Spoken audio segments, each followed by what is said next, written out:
योगी आदित्यनाथ 25 मार्च को उत्तर प्रदेश के मुख्यमंत्री के रूप में 8 साल पूरे करने जा रहे हैं। 52 साल के योगी आदित्यनाथ 1998 में 26 साल की उम्र में लोकसभा सांसद बन गए थे। वहीं नरेंद्र मोदी 52 साल की उम्र में पहली बार चुनावी राजनीति में आए थे। योगी के समर्थक उन्हें मोदी के बाद प्रधानमंत्री के रूप में देखना चाहते हैं, लेकिन एक खेमा ऐसा भी है जो कहता है कि मोदी और अमित शाह योगी को पसंद नहीं करते हैं।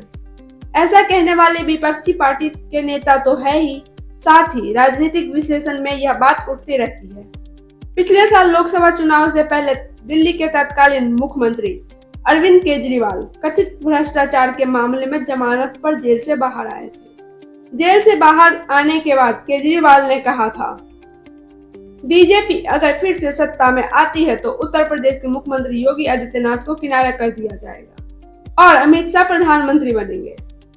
पीएम मोदी की उम्र 75 साल हो गए, इसलिए वो रिटायर हो जाएंगे, लेकिन ऐसा कुछ भी नहीं हुआ और मोदी तीसरी बार प्रधानमंत्री बन गए।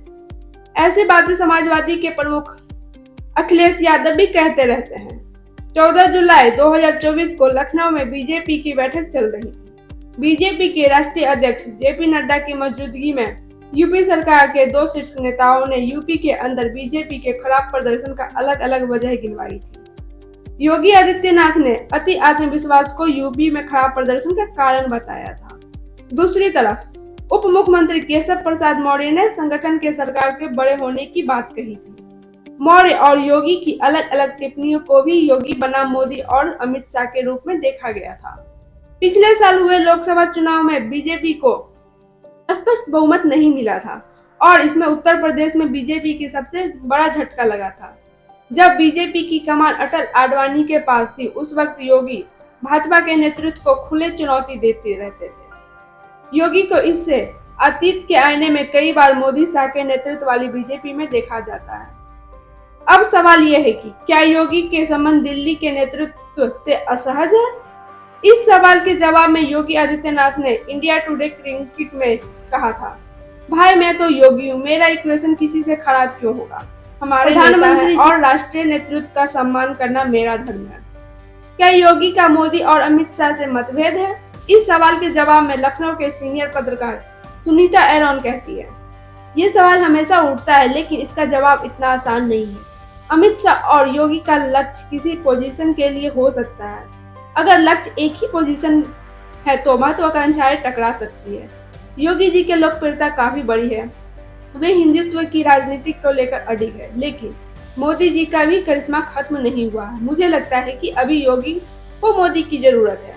हम कह सकते हैं कि दोनों को एक दूसरे की जरूरत है। अब एक और सवाल कि मोदी योगी के समर्थन अलग अलग है।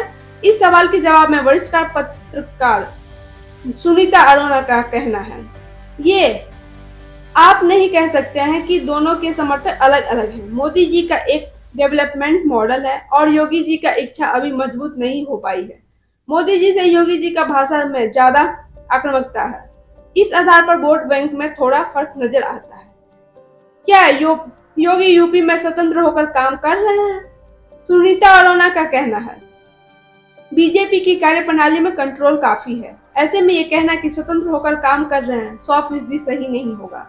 बीजेपी में कई चीज को तगड़ी निगरानी होती है। मोदी शाह की बीजेपी में ऐसी निगरानी बड़ी है, लेकिन मुझे लगता है कि पिछले कुछ महीनों से योगी ज्यादा दृढ़ दिख रहे हैं। क्या योगी को चुनाव जीतने के लिए अब मोदी की जरूरत नहीं है? यह सवाल पीएम मोदी पर एक किताब लिख चुके लेखक और पत्रकार निरंजन मुखोपाध्याय से मई 2023 में पूछा गया था।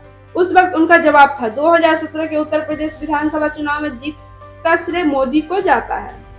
2022 के यूपी विधानसभा चुनाव में जीत का श्रेय मोदी और योगी दोनों को जाता है।